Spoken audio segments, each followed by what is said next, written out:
I don't know how many of you have seen the movie Nacho Libre.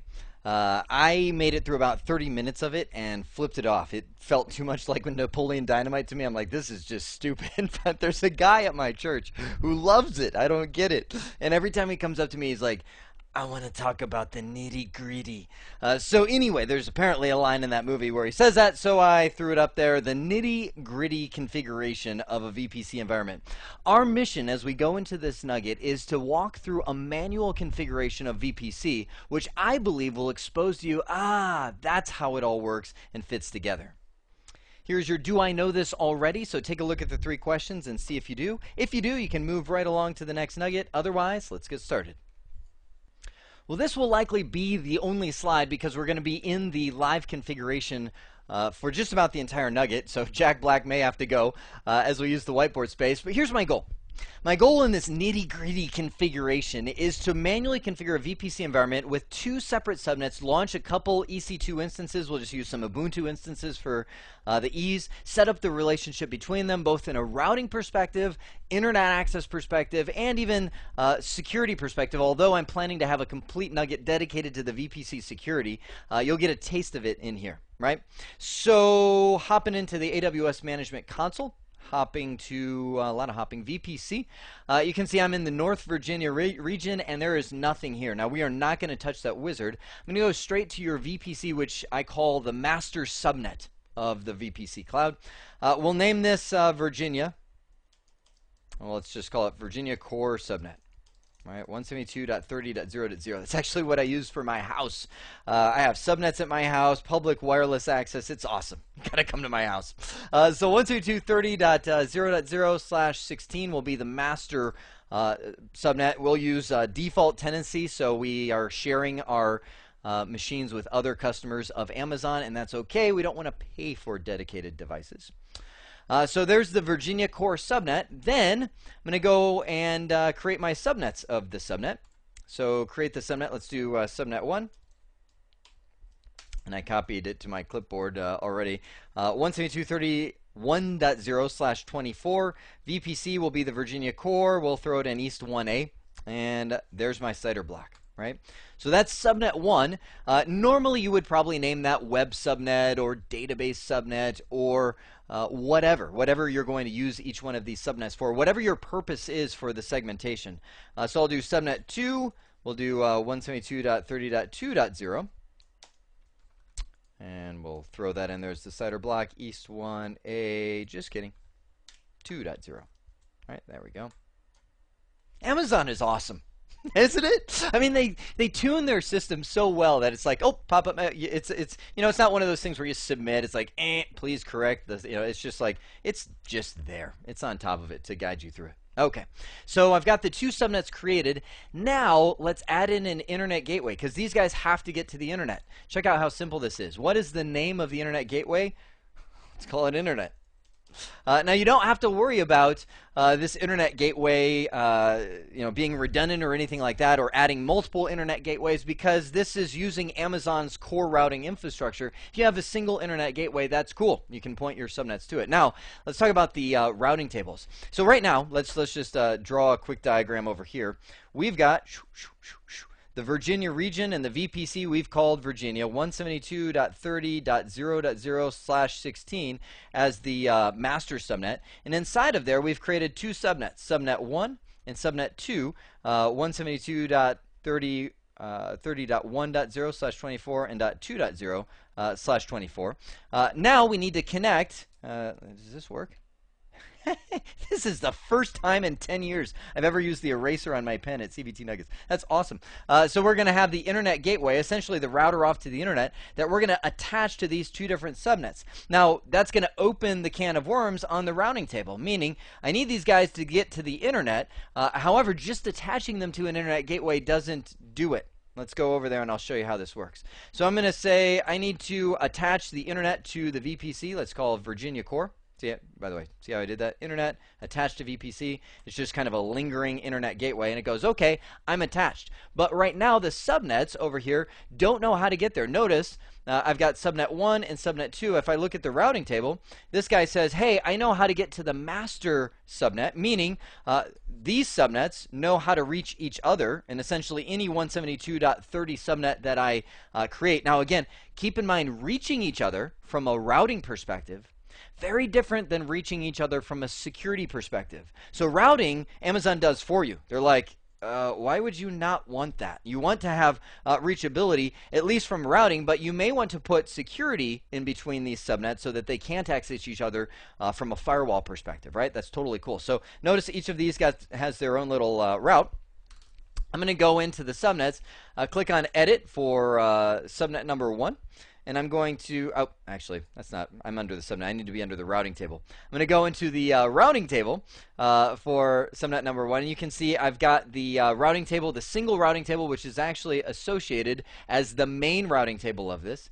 Click on Edit. And we'll say the default routing table for this entire VPC for 000/0, which is the default route, is going to point to that internet gateway that I just created. Now notice, it puts the little description in there. I named it internet. Thus, it's there. That's actually newer in the Amazon Web Services world. They didn't used to. It used to just have the code name, which was difficult.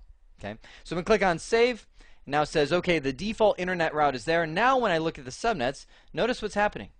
Each of the subnets now have this internet table, or I should say this internet route. That means that any EC2 instances I launch into those subnets will automatically know how, from a routing perspective, to access the internet, right? So let's do that now. Let's get some real machines inside of there that are working. I'm going to go over to EC2, and I'm going to spin up 2 instances. So I'll click on Running Instance, Launch Instance, comes up with a wizard. Actually, just thought of something. Let me shoot back here. I'm going to go to the VPC and hit the security groups. Because otherwise, I just let it create a security group every single time I spin up a wizard, and I end up with a zillion of these little security groups that I have to come back and figure out what they go to later on. So I'm just going to create a security group for my normal Linux instances. So I will call this SSH and ping. How about we just generify that and say ICMP. So we'll just say allows SSH and ping access, right? This will be in my Virginia Core VPC security group, hit create. So that way I can assign that to every single instance I roll out there, and I don't have a zillion of these little security groups hanging out. Now, security is going to be a later nugget in this series, but for now, I'm just going to show you, click on inbound rules. I've got nothing. Click on edit. We'll say custom. Actually, we'll just use Amazon's real quick shortcut. We will allow SSH from anywhere, which, by the way, is not a good security practice. And we will allow, let's go ICMP from anywhere. Also, not a good security practice, but at the same time, great for a lab environment where you're testing things out. And actually, it is not uncommon to see this all the time in the quote-unquote real world. It's just, it's not good because you can have people hammering away at your SSH username and password time and time again without regard. So we got the security group created. Now let's head back over and launch the instances. So EC2, running instances. Click on Launch Instance, and we'll go with the Ubuntu side of things. Actually, I knew something looked funny. I've got my... You ever zoom your screen in accidentally doing this kind of thing? I do that all the time. There we go. Ubuntu, select. So I'm going to go with micro size instance. Next, we will say that this is just one instance. I'm going to say this will be in subnet number 1. Right? This will be the first VPC subnet that we're in there. We're going to let it keep everything else at default. And we'll go with next, add storage. Looks good. Next, we've got any tags, security group. That's what I wanted. So I'm going to click an existing group, and we'll go with the SSH and ICMP. Review and launch. Looks good. Launch. Yes, I have that key pair. So let's launch. While that one's kicking off, let's go in and shoot up one more instance in the other subnet. Now, question, can I go in there and actually just launch 2 instances at the same time? Sure, you can do anything. You can come up here and just say, I want 100 10 instances at the same time. But the problem is when you launch them into a subnet, Amazon's really picky. Let's just call it that. Picky about moving your EC2 instances between subnets. Is it possible? Like, oh man, I kicked off 2 instances and I put them in the same subnet. Can you move them? Yeah, you can. But here's how you do it. You actually go in and you delete the instance. Yep, you blow it away, but you keep the EBS hard drive. So you keep the hard. It's like you sever, parts from your instance, and you leave the hard drive of the instance hanging out there. Then you recreate the instance in the right subnet, and you reattach the hard drive to it. Sound like fun? Yeah. So that's why we want to create them in the right subnet to begin with. It is possible to move them, but you really don't want to. So I'm going to go to SSH ICMP. One of the fields. Hang on. Open the world. That's fine. One of the things I want to mention. You will get the feel after playing around with Amazon Web Services that Amazon means these machines for destruction. That doesn't sound good, right? But I was just talking about Chaos Monkey, right? When you get in there, like let's just say you mess something up and you lose access to your instance, like you mess up the networking. Can I go in there and kind of bail out? Amazon will say, no, just trash the instance and create another one. It's like, I mean, think about saying that to a typical IT guy. Oh yeah, no, just format your server, start over again, right? I mean, they're like, what are you talking about? Well, that's kind of the mindset Amazon has. Is there ways that you can kind of hack your way into an instance that you've lost the networking on? Yeah, you can, but usually it's like, you know what? It's so much work. Why would you? And Amazon's like, you know what? Why wouldn't you just write a script that's tried and true that spins these things up generically anyway? So anyway, just trying to get you inside the mind of Amazon. So we've got a couple running instances, looks like. And we got the right group, view rules, correct, ICMP everywhere. Good. Now, we just talked about ENIs, right? How do we get additional network interfaces on these guys, and to where we can actually get them as static addresses, a little more stable? You can see right here, they're coming from the right subnet, which is good. This guy's in subnet 2, this guy's in subnet 1. That's cool, but they're dynamic. I want to go in and I want to add an ENI that if this machine does get thrashed, I can rip the network interface off and I can put it on another machine. So I'm going to come over here to the network interfaces, right?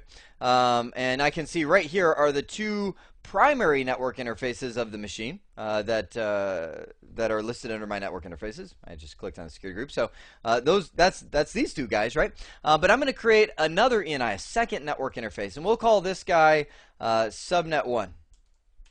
All right. And we will say this guy is in the 172.30.1 subnet, private IP address 172.30.1.50. Check it out. I'm going private, right? Private IP, static IP address, create. Okay, so we've got subnet 1. There we go. I think this is from some older thing. Let me just see if I can delete that guy. There we go. So subnet 1. We'll then create another one. We will call this one subnet 2. Throw him in 172.30.2, 172.30.2.50, right? Just, again, picking a nice common static IP address that we can assign. Okay, good. Now, we have the instances, right? We have, and they are running. Looks like one's done. The other's probably on its final initialization. We've got the security groups assigned to them. Looking good. We've got the ENI, the Elastic Network Interfaces. What else are we missing? What else? Okay, so we need the Elastic IP addresses, right? Because these are all totally private. We do not have the ability to go public with them yet. Now, I'm gonna mention some. Well, I'll just mention it as I go. So right-click on this guy. I'm gonna attach the network interface. We're gonna say this is gonna be the subnet 1 interface. So attach that guy. Bam! Just like that. ETH1 shows up. You can verify the IP address right there. Isn't that awesome? While it's running, while it's all happening, I can attach the network interface. And we'll go subnet 2. Bam! Who is that guy? It just hit me. The Emerald Chef, throwing this. We're like the Emerald of AWS machines. So I'm going in here. Good, right? So everything should be good, right? Right. I'm giving you some hesitation here because doing things in AWS hardly ever takes into account the underlying machine. Here's what I mean. Ubuntu, right? Linux, very scripty, very text file modification-ish, very like you admin guy are involved. So even though we added ETH1 there, Ubuntu's not going to recognize that until you and I get involved. So what does that mean? That means that when I shoot over here, let's pop over to VPC, and I assign a public IP address, which is done under the elastic IP addresses. Hey, cool. We've got 2 of them allocated already. We could grab another address if we wanted to and toss it in there. But I've got 2 machines. Let's use them, right? So I'm going to say 55 is going to be associated with, okay, now this is where I'm holding the phone. Now, first off, it won't let me associate it with an instance anymore. Watch what happens. It says, oh, sorry, no. You've got multiple NICs attached to that instance. You can't do this anymore. You got to specify which interface you want this. Now, so I'll go, okay, well, let's assign this public IP address to the network interface, right? And there's my 4 network interfaces. I can just scroll through and see what IP address is on each. And you can immediately tell which ones are the statics and dynamics, right? Definitely dynamic, definitely dynamic, definitely static. Those are the ones, excuse me, we typed in. Now, why don't I just map them into the static IP address? I could, and I could demonstrate it, but we would take about 5 minutes to find out it doesn't work. Why? Because Ubuntu doesn't recognize that it has these interfaces. AWS says, oh yeah, you got them, but it's kind of like, you ever had an Ubuntu machine or a Linux machine? It's like jamming a network card and booting it up and expecting it to just pop in there. Doesn't work. It's the same thing that we just did. So we actually have to map these things. We'll say, I'm going to map this to the dynamic one, which Amazon makes sure Ubuntu knows about that one because it's part of the base image that they spin up. So I'll hit yes, associate. And then this guy. Let's associate this guy. And we will say that will be with the network interface and 2.45. Again, dynamic one right there. Yep. Associating. I'm going to open a command prompt while that's all happening. And my security group allows ICMP. And it allows SSH, so I should be able to type in ping 54.165.98.55. Enter. Whoo! Ping 54.165.36.100. Woo! I don't know why I get so into this. All right, so I've got the pings going. We got the public IP addresses. What now? Okay, now we've got to get in and SSH into the device. So I'll go with my secure CRT. Yes, I paid for this, but I'm just going to delete these guys out of here. These are old ones. But you can do this with PuTTY, which is a free one. Just about every terminal program to do this. Let me squish this into the screen so I can see the public IPs. Okay, so I'm going to do a quick connect.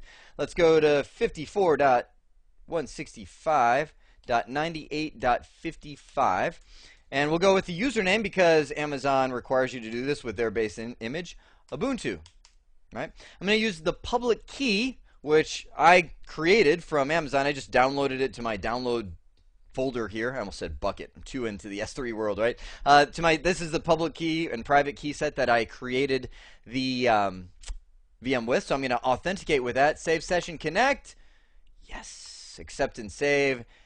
And I am in. Now, let me make this a little bit bigger.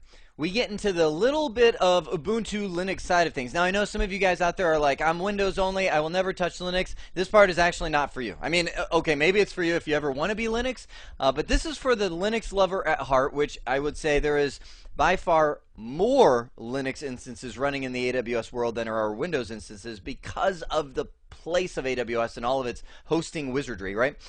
So I'm going to show you how to get these 2 network interfaces running inside of Ubuntu. Very similar process for any flavor of Linux you want to do. ifconfig, right? This will list the active IP addresses, if you type it right, on the box. And I can see ETH0 and loopback. ETH0 being the dynamic one that we created. So the problem is it doesn't even know there is an ETH1, even though I went into the EC2 instance and assigned it an Elastic Network Interface card. AWS tells me that it's there when I look at the stats on the instance. And I just want to verify that it is. I'm doing it because I want to make sure it's there. It tells me that it's there, but it's not actually showing up in my instance. Why not? Okay, well, first things first, if you do a cat, which is kind of just display the text file, /etc/network /interfaces. This is a very well-known configuration file for Linux that says here is how your interface is configured. What you'll find out is Amazon said, hey, we're going to spin up this little subfolder here and put config files in there that configures your interfaces.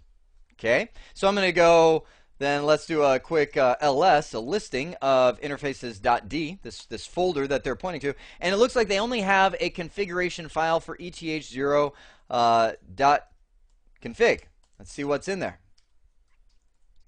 Cat, put that out. It says, this is the primary network interface, auto eth0, interface eth0, inet DHCP. What's this? This is how the interface is configured. As a matter of fact, normally these lines, this piece right here, is actually in this file, this interface text file, and that's how Ubuntu knows about it. So it looks like Amazon did a little like, hey, let's do something new, and they created this interfaces.d, so they have like sub-configuration files for each one of them. So how do you make this happen? I'm going to do a copy. So let's just go up here and do a quick cp, copy command. I'll do copy that to etc network interfaces.d eth1.cfg. So what I just, sudo, got to bust out a little admin permissions, and it's just given, it will give a lot of these errors just because it's trying to dynamically throw in an interface on the fly. It's not happening because it's the same IP address and all that kind of stuff, right? So I'm going to do a, let's just go back up and do that list command again. Now I've got two of those files. That's good. So I've got to edit this file. Now I know some of you are like, dude, you're like a Linux whiz. Actually, no. I just kind of play this on TV. I'm not a super Linux guy. I totally want to be a Linux ninja, and I've been practicing for probably about a year on Linux. But I would definitely not categorize myself in. I mean, just the fact, if you're a true Linux person, you're like, I can't believe you just used Pico. I spit on you, Jeremy. Because, you know, real Linux people use VI as an editor because it's more universal and because you feel cooler when you hit control characters for everything. But I'm going to do Pico because it's easy. I'm going to do no, this is the secondary interface, and that's a little comment up there just so I can see it, and I'm going to say eth1 DHCP. Now you might say, well, I thought this was a static IP address. Can you put a static in there? Yeah, you can. See, I told you I'm not a Linux ninja. I forgot to edit that with admin permission, so I can't save it. So hang on. There we go. Changed it all up. Control X, yes, save the buffer. eth1 config. Now I'm looking good. We've got eth0, eth1. Now we got to bring up the interface. So I'm going to do a sudo, remember this time, if up eth1, which triggers Ubuntu to say, okay, let's check my config files and bring that interface up. Looks good. So I've got this interface now. Let me just do ifconfig. Woo! We've got ETH0 right here, the dynamic one, and ETH1, that's our elastic network interface. And check it out, even though it's DHCP, that's what I was trying to say, we don't have to put static in there because Amazon and all their wizardry says we will have a DHCP reservation, assign that interface every single time the IP address that you've specified. Good? So, looks good, right? Wrong. Because the problem is Ubuntu, let me just do, what's the command? Route -v. Yeah. So if I look at my routing table for Ubuntu, it says I've got the default route going to this, which actually, you know, so it's saying I'm sending everything out ETH0. Now here's the problem. I can go in there and try and change it around, and I already have before, and you lock yourself out, right? You can't get back in. It's like it's one of those things you're like, man, if I just had the machine sitting right here, I could totally, from the console, do this. Well, you don't get a console in AWS. You can't right-click on the machine and say, view the console, because that's not what AWS does. You have to access it through SSH. So IP address changes get kind of tricky. So what I wanted to do was show you how to do this for you Ubuntu people out there. Why? Because I Googled it, and I saw there's like 500,000 other people out there that are like, dude, how do I put two interfaces and make them work in Ubuntu? I keep blowing up my instance. I'm like, I need to answer this question once and for all. So check it out. Here's what we do. Now I'm in the Ubuntu world. This is one method. You can use multiple methods of doing this. I'm going to use the one that I think is the best. I'm going to do a sudo IP route add default. So I'm adding a default route into this via 172.30.1.50 device eth1 tab 2. Now, I know some of you are like, what? What did you just do? Well, I just added a second default route via the ENI, the elastic interface, and I'm making sure this is going to be out the ETH1, but this is actually going to be routing table, that's short for table, table number 2. I can actually go in there and do a IP route show table 2. And it says, well, table 2 is, here's the default. It's exactly what I just typed in there. So it's like this secondary table. Now you're like, why'd you do that? Why didn't you just like remove this route and replace it with another one? I'm telling you, you'll break it because you're SSH'd in remotely. As soon as you remove the default route, you lose access to it and you're dead in the water, right? So we're creating a secondary routing table. Now I'm going to do a sudo IP rule. I'm going to add a rule to the routing table, and I'm going to say anything from 172.30.1.50/32, it's just the syntax of the command, needs to use routing table 2, and we'll just say priority 200. Now, what does that mean? I just added a routing rule to Ubuntu saying if anything comes or goes to that IP address, use routing table 2. Why? Well, think about it this way. We've got, I need to grab a whiteboard. There we go. Think about it this way. You've got a Ubuntu machine, right? And it's got exit points on here. ETH0 and ETH1. And you've got essentially all these different applications running on there. Web servers, stuff. I'm like, what else do you run on Linux? A web server. Other stuff, database services, all that kind of stuff that are like, how do I get out? How do I get out? Well, you can actually assign, you can either just let them use the default, and the default routing table says go that away, right? Or you can say, you know what, web server, Apache web server, I want you to go out ETH1. I want you to go out this IP address. And so what you're doing is essentially creating a specialized exit point for it. So you need to have a specialized routing table for that because you essentially have the system. So essentially think of it like the system default. For everything in the system that needs to get out, it's going to go out ETH0. You can change that, but that's not the way we're approaching it right now. We're saying that if anything comes or goes to that one interface, then use this custom routing table number 2 that we just created, right? Right.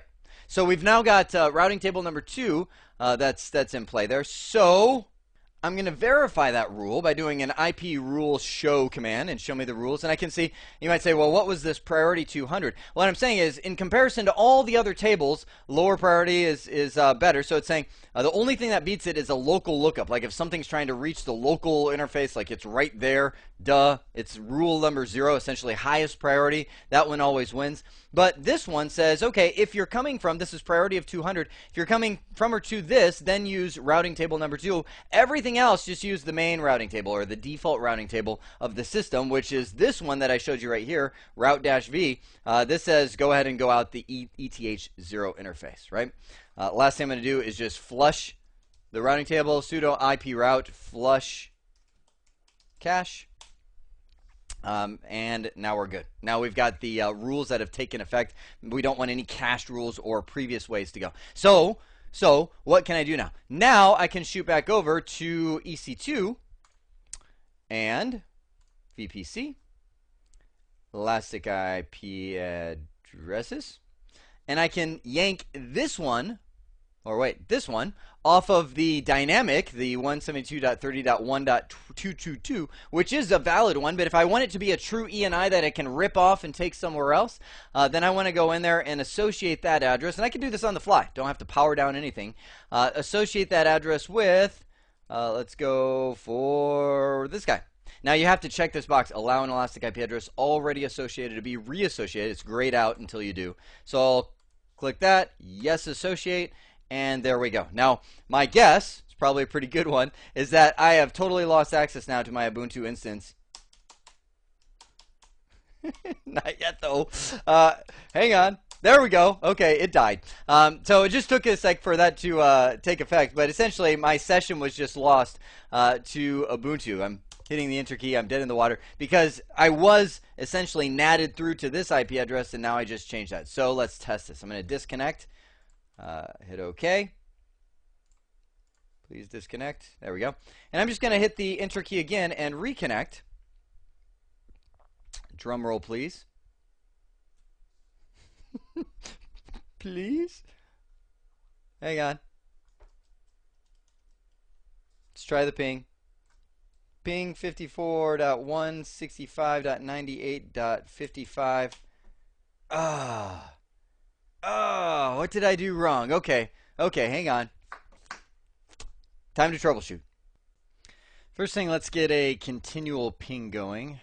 Bring this in, just do a -T on that. And we are dead. There's no doubt about that. I will associate this address. Let's get this guy back to the original interface, because obviously something went wrong with our new little interface there.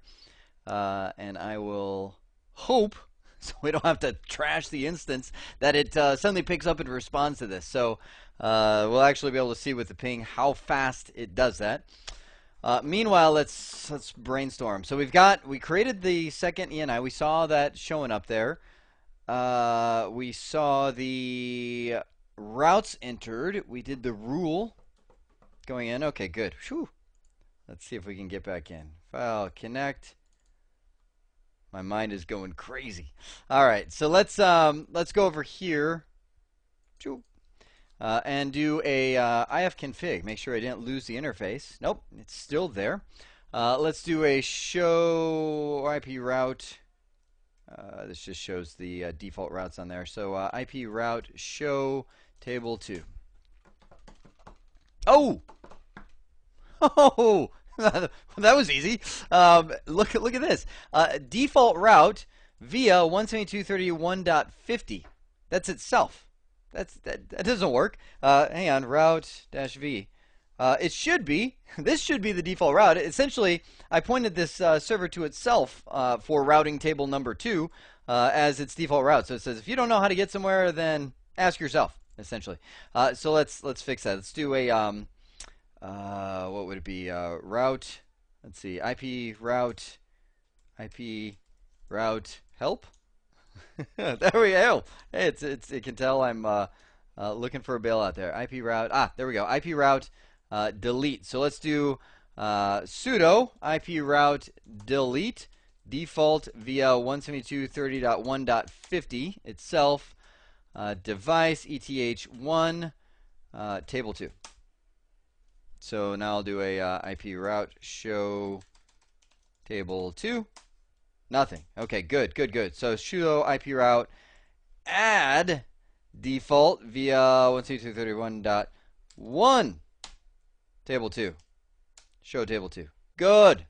Good. Well, while I'm here, I'm going to do a IP rule show and see the rule. Okay, the rule is still looking good. It's still saying everything from this IP address use routing table 2, essentially, which is good. And routing table 2 says your default route goes to the right default gateway. All right, let's see how this works. So we got the continual ping going again. Let's do some reassociation here. Go to the network interface. This guy. Good. Check. Associate. All right, so now we've got it pointed to the new IP address. We'll see where this guy. See where this guy dies. Enter. See how long it takes. An elastic. Oh, there we go. Dead. Elastic IP address assignment to take effect. So it's. I'm hoping these pings come back. Hey! Whoo! I knew that was going to happen. I knew that. Good. Hey, look at that. So now we are back in, and this time we're coming in on the right IP address because we reassociated. You saw it go down, it came back up. We reassociated that elastic IP address with the private address 172.30.1.50. So some bonus info for you in this VPC environment. Not only how to do the VPC side of things, and we truly got into the nitty-gritty, but how to get an Ubuntu or Linux-based instance working with multiple elastic IP addresses and ENIs.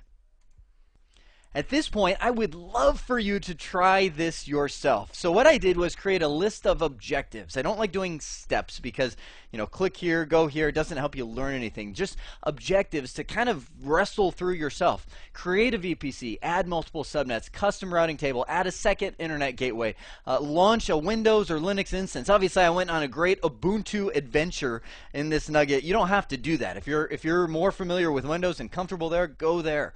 Assign the elastic IP. And also, can I mention, You won't see any of the Ubuntu stuff on a certification exam. It's more of like, did you get the concepts that all those things tied together? I just added in the Ubuntu stuff because it's just fun, it's real world, and it helps solidify some of those topics that we saw. Modify your security group, access it from the outside world, and then see if you can allow full access between your two subnets so your instances can access each other. I hope this has been informative for you, and I'd like to thank you for viewing.